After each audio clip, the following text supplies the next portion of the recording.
है आपका channel share बाजार विद आयुष। और दोस्तों आप सबका स्वागत है हमारे चैनल पे। सबसे पहले दोस्तों happy new year 2023 to all. 2023 आपके लिए काफ़ी बढ़िया रहे, यही मैं आशा करता हूँ, और आपके घर वालों के लिए और आपके लिए ये एक बहुत ही बढ़िया साल रहे with health and wealth both as well. So definitely दोस्तों इस वीडियो में हम बात करने वाले हैं पूरे मार्केट्स के ऊपर, निफ्टी के ऊपर, सेंसेक्स के ऊपर, और सबसे इम्पॉर्टेंट ऐसे कौन से 7 इम्पॉर्टेंट ट्रिगर्स है जिनके बारे में आपको पता होना चाहिए, जो इस हफ्ते अपने आप में एक बहुत बड़ा की रोल प्ले करने वाले हैं मार्केट्स के अंदर। तो सबसे पहले दोस्तों निफ्टी के ऊपर नजर डालें तो अनडाउटेडली बाजार फ्राइडे के सेशन में गिरा। पूरे हफ्ते अगर आप बाजार को देखेंगे तो इस प्रकार की कोई बहुत बड़ी गिरावट आपको देखने को नहीं मिली। 1.12% के आसपास मार्केट्स में बढ़िया तेजी हमने विटनेस करी और कह सकते हैं कि मार्केट्स बढ़िया करते हुए नजर आए। इस पूरे महीने की अगर बात करें तो बाजार ने ओवरऑल 3% के आसपास का डाउनफॉल देखा। बट अगर पूरे साल भर की मैं बात करता हूँ, एक पूरे साल लास्ट 1 ईयर की मैं बात करता हूँ, तो वो डेफिनेटली निफ्टी के लिए बहुत बुरा नहीं, बहुत अच्छा नहीं, बट ग्लोबली आउट परफॉर्मेंस भरा रहा। 2.72% दोस्तों निफ्टी ओवरऑल पास्ट एक साल में आपको बढ़ता हुआ देखने को मिला, 2022 में बढ़ता हुआ देखने को मिला, जो अनडाउटेडली ग्लोबली मार्केट्स के लिए कह सकते हैं जो बहुत बुरा साल था, हमारे लिए इतना बुरा साबित नहीं हुआ, इसमें कोई दोहराई नहीं है। अब दोस्तों बात करें उन 7 सबसे इंपॉर्टेंट की फैक्टर्स के बारे में जो अपने आप में बहुत इंपॉर्टेंट रहने वाले हैं। इसमें सबसे पहले आता है कोविड।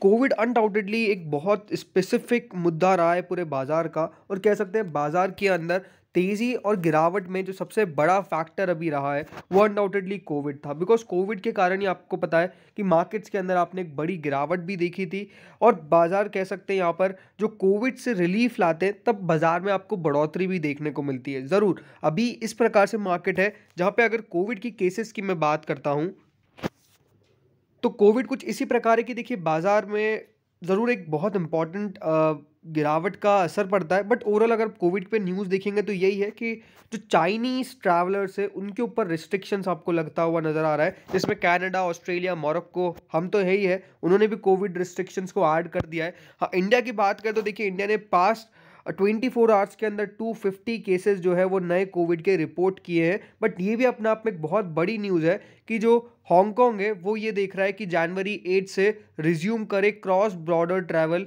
With mainland China. तो ये भी अपने आप में एक इम्पॉर्टेंट है न्यूज़ की हांगकांग देखिए चाइना के साथ जो क्रॉस बॉर्डर ट्रैवल है उसको वापस से रिज्यूम करने जा रहा है।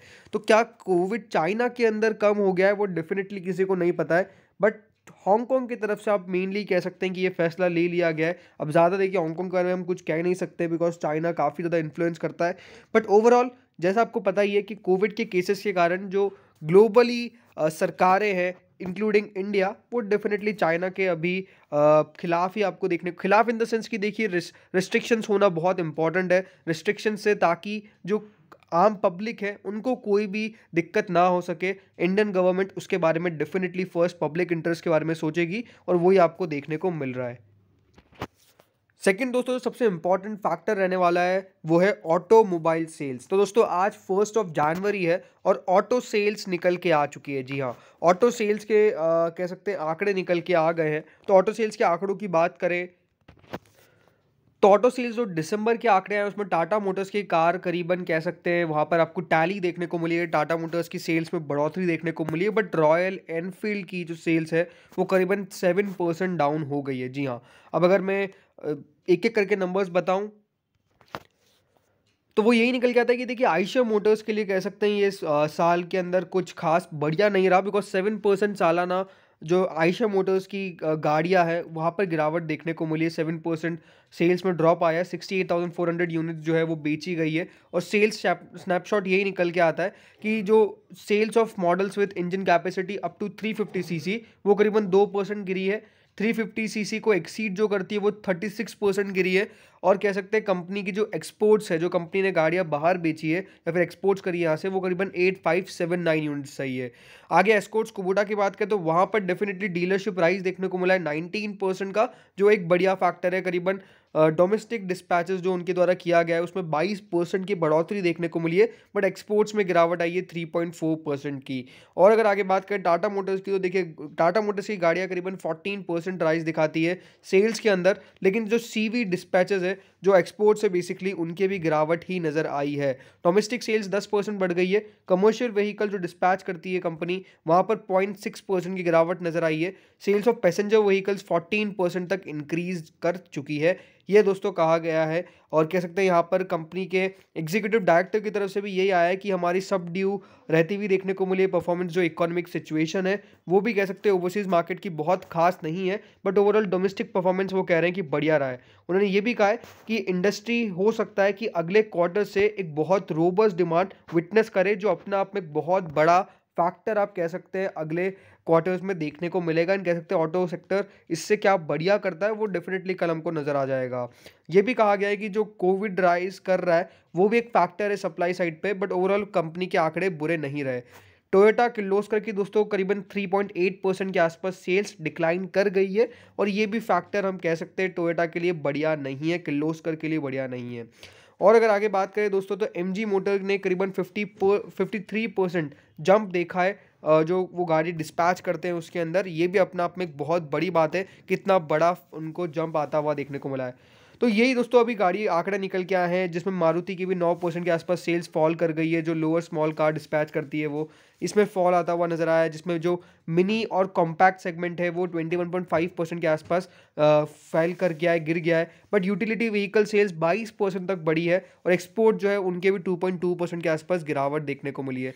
तो इसी प्रकार के दोस्तों आंकड़े निकल के आ रहे हैं, जो अभी तक आंकड़े निकल के आए इसमें कह सकते हैं अभी टाटा मोटर्स के आंकड़े बेहतर है, बढ़िया है, ज़रूर वहाँ पर भी थोड़ी बहुत गिरावट है। मारुति के हम कह सकते हैं आंकड़े सब ड्यू रहते हुए देखने को मिले हैं। और दोस्तों फैक्टर्स की अगर बात करें तो इसमें मैक्रो इकोनॉमिक डेटा बहुत इंपॉर्टेंट आ जाता है, बिकॉज मैक्रो इकोनॉमिक डेटा जो मैन्युफैक्चरिंग एक्टिविटी के डेटा है दिसंबर के, जो S&P global across major countries release किया जाएगा अगले हफ्ते। और इसमें इन्वेस्टर्स क्लोजली ये देखेंगे कि किस प्रकार का इम्पैक्ट जो है वो कोविड का नज़र आया है इस सेक्टर के ऊपर, बिकॉज कोविड का कितना असर आता है वो अपने आप में एक बहुत मेजर फैक्टर होने वाला है बाजार के लिए। बाजार को देखना होगा।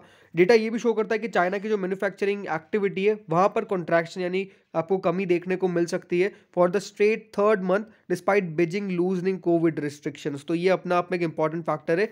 इंडिया के जो मैन्युफैक्चरिंग PMI आंकड़े हैं वो मंडे को नहीं कल रिलीज हो जाएंगे, और US और UK के ट्यूसडे को रिलीज होते हुए नजर आएंगे। अगला दोस्तों जो सबसे इंपॉर्टेंट फैक्टर आप कह सकते हैं इस हफ्ते के लिए बाजार की है वो है US फेड मीटिंग माइन्यूट्स। अब US फेड मीटिंग के बयान निकल के आएंगे, उसके आंकड़े निकल के आएंगे, तो हम कह सकते हैं वो भी अपने आप में एक बहुत इंपॉर्टेंट है, बिकॉज US फेड ने लास्ट मंथ ही 50 बेसिस पॉइंट से रेट हाइक किया था, और अब लगातार ये माना जा रहा है कि रेट हाइक कम होनी चाहिए, but it guided for more hikes in 2023। ये दोस्तों कहा जा रहा है बिकॉज जो पॉलिसी है वो रेट करीबन देख रहा है 5 to 5.25% at the end of 2023। तो ये बहुत इंपॉर्टेंट होने वाला है कि किस प्रकार से US देखता है, बिकॉज इन्वेस्टर्स लगातार देख रहे हैं कि किस प्रकार से वो अपना रुख नरम कर रहे हैं, वो अपना रुख सख्त कर रहे हैं बाजार के खिलाफ। वो डेफिनेटली देखना बहुत इंपॉर्टेंट है। बट यही है कि बाजार को फेवर क्या करेगा, slowing down rate hike, because जब दोस्तों बाजार में रेट हाइक कम होगा तो आप मार्केट्स में सेंटिमेंट्स अगेन बढ़िया होता हुआ नजर आएंगे। बट अगेन हमेशा एक बात आप समझिएगा कि बाजार हमेशा प्रोग्रेसिव होते हैं, राइट। बाजार हमेशा आगे की सोचने वाले होते हैं। ऐसा नहीं होता है कि बाजार जब रिएक्शन बाजार करेंटली इसी मार्केट्स को अभी देगा, नहीं, बाजार रिएक्शन पहले दे देते हैं। बहुत बार लोग पता नहीं कर पाते और बाजार बॉटम आउट हो जाता है। बाजार हमेशा एक माना जाता है कि देखिए 3 से 4 महीने आगे की सोच के चलते हैं, तो ये बहुत इंपॉर्टेंट है। और माना ये जाना चाहिए कि 2023 ग्लोबल मार्केट्स के लिए एक बढ़िया मार्केट रहने वाला है, एंड अगर ग्लोबली मार्केट्स बढ़िया करेंगे तो अनडाउटेडली इंडिया भी उसका एक बेनिफिशियरी रहने वाला है। अब FIS फ्लो के बारे में बात करें दोस्तों तो यही है कि अक्टूबर नवंबर काफ़ी बढ़िया रहा FIS के लिहाज से, because strong buying I significantly. दिसंबर के अंदर क्योंकि कोविड कंसर्न थे तो पेस थोड़ा सा कम हुआ है, बाइंग आई है, बट FPI थोड़े से कम बाय करते हुए देखने को मिले। अगर हम दिसंबर की बात करते तो करीबन $319 मिलियन का उन्होंने इक्विटीज़ को वर्थ जो है इक्विटीज़ है वो बाय किया है $319 मिलियन का। लेकिन 4.7 बिलियन डॉलर का इन्वेस्टमेंट जो है वो नवंबर मंथ में आया था।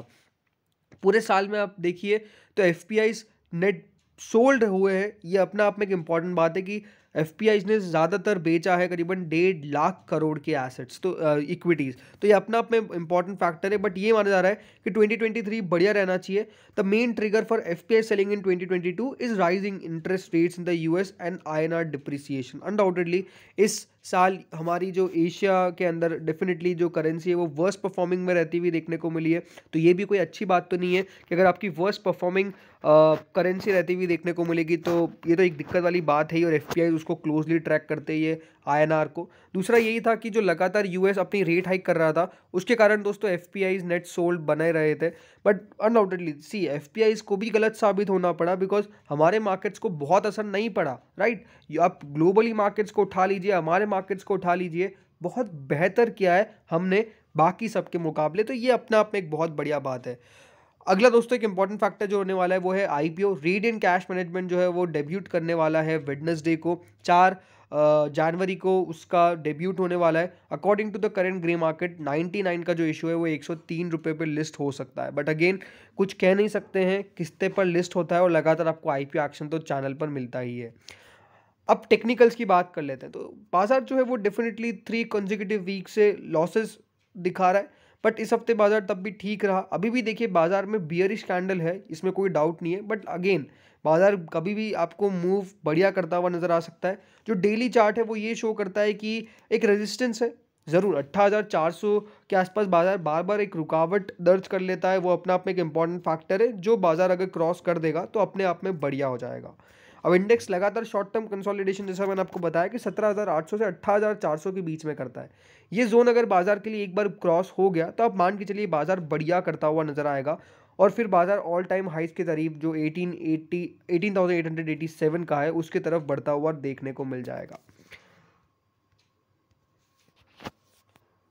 सो फ्रेंड्स, मेरा मानना तो बेसिकली यही है कि हाँ, मार्केट्स के अंदर अभी भी कोई दिक्कत नज़र नहीं आ रही है, और ये हफ्ते बाजार के लिए ठीक रहना चाहिए। मोस्ट प्रोबेबली बाजार जो है वो अभी आपको 18,400 से ऊपर जाते हुए इस हफ्ते नज़र नहीं आने वाले, ये बात भी आपको ध्यान होनी चाहिए, बिकॉज मार्केट्स के अंदर ऐसा बहुत कुछ एग्रेसिव अच्छे ट्रिगर्स नहीं है। अगर यूएस की जो फेड मीट है वो बढ़िया रह गई तो फिर कह सकते हैं कि बाजार इससे ऊपर निकल जाएगा। तो दोस्तों इस वीडियो में इतना ही था। होप सो वीडियो बढ़िया लगा होगा, अगर लगा तो लाइक कर देना, चैनल से पहली बार जुड़े सब्सक्राइब कर देना। Thank you friends watching this video.